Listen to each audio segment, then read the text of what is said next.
Ya, selamat pagi pemirsa. Apa kabar? Berjumpa lagi kita di dalam konten saya yang keren, cadas men. Hari ini Sabtu 26 Oktober 2024. Gak kerasa bentar lagi kita akan masuk di bulan November 2024. Dan gak berapa lama lagi kita sudah berganti tahun kepada tahun 2025 ya. Gak kerasa ya. Nah teman-teman semuanya, menjelang 80 tahun kemerdekaan Indonesia pada tanggal 17 Agustus tahun depan 2025 ya, genap negara Indonesia akan berusia 80 tahun ya.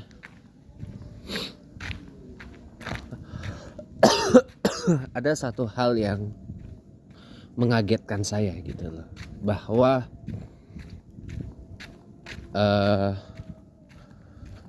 ternyata ada seorang wanita yang saya baca utasnya di threads ya. Beliau mengaku banyak pengalaman kerja di sektor pertambangan ya, dan mengaku telah banyak berkeliling di seluruh penjuru tanah air Indonesia. Hasilnya beliau mendapati bahwa Indonesia ini sebenarnya ya nggak kaya banget sih sumber daya alamnya. Di sini saya tercengang kaget, karena selama ini kita hidup dengan narasi Indonesia ini negara yang kaya akan sumber daya alamnya. Makanya tadi ketika saya interaksi sama Allah pas sholat tahajud tadi, saya lebih senang menggunakan istilah sekarang, negara kita ini memiliki sumber daya alam yang melimpah ya, walaupun gak kaya banget sih gitu. Makanya di negara yang melimpah sumber daya alamnya ini, harusnya satu, negara gak boleh menggantungkan 90% khas pendapatannya itu dari pajak, tapi dari hasil penjualan sumber daya alamnya itu. Lihat Brunei. Brunei Darussalam memiliki cadangan migas yang lumayan, dan itu dijual, diperjualbelikan. Hasil dari penjualan dan migasnya itu diinvestasikan ke berbagai hal, termasuk ada salah satu hotel mewah di Bali yang dimiliki oleh pemerintah Brunei. Ada loh.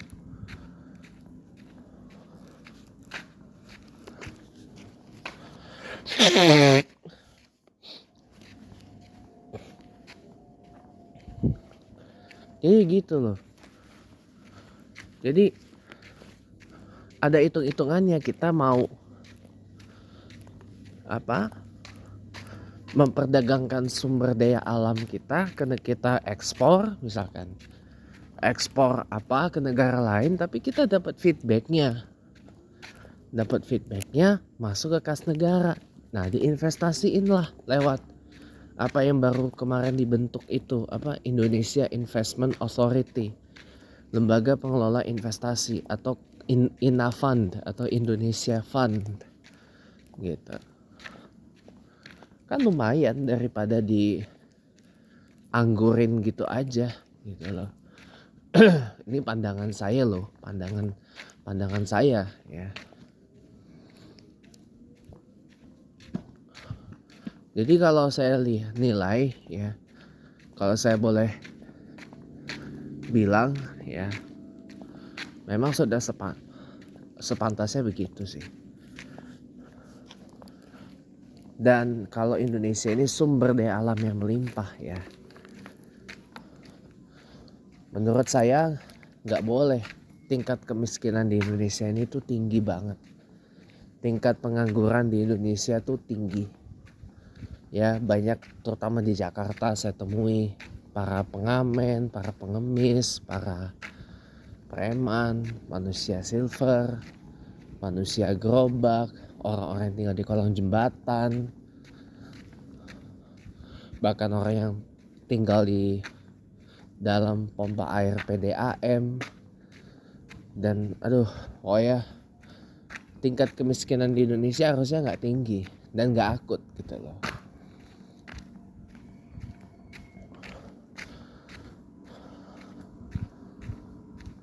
Ada satu yang bisa dilakukan sebenarnya, walaupun ini resikonya tinggi, namanya renasionalisasi.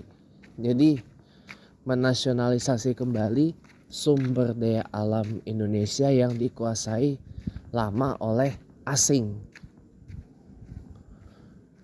Memang resikonya gede karena pasti akan menghadapi tekanan dari banyak negara. Bahkan mohon maaf bisa berujung kepada gugatan di WTO, World Trade Organization. Ya. Badan Perdagangan Dunia.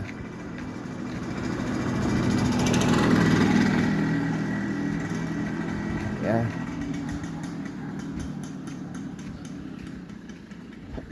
Tapi ya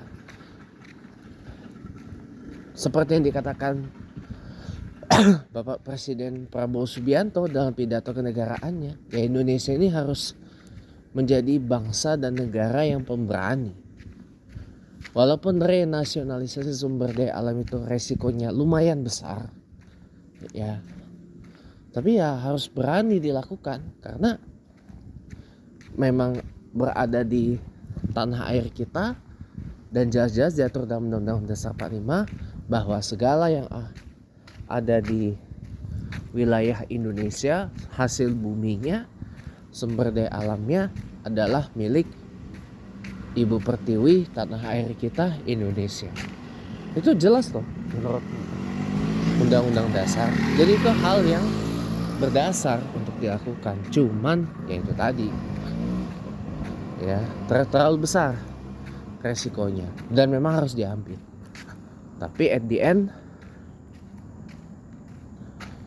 orang-orang di negara kita hidupnya jadi makmur, sejahtera, dan insya Allah tingkat kemiskinan dan tingkat pengangguran turun dan negara tidak lagi bergantung pada pajak untuk menjadi sumber utama penerimaan dari negara. Baik, terima kasih. Selamat pagi.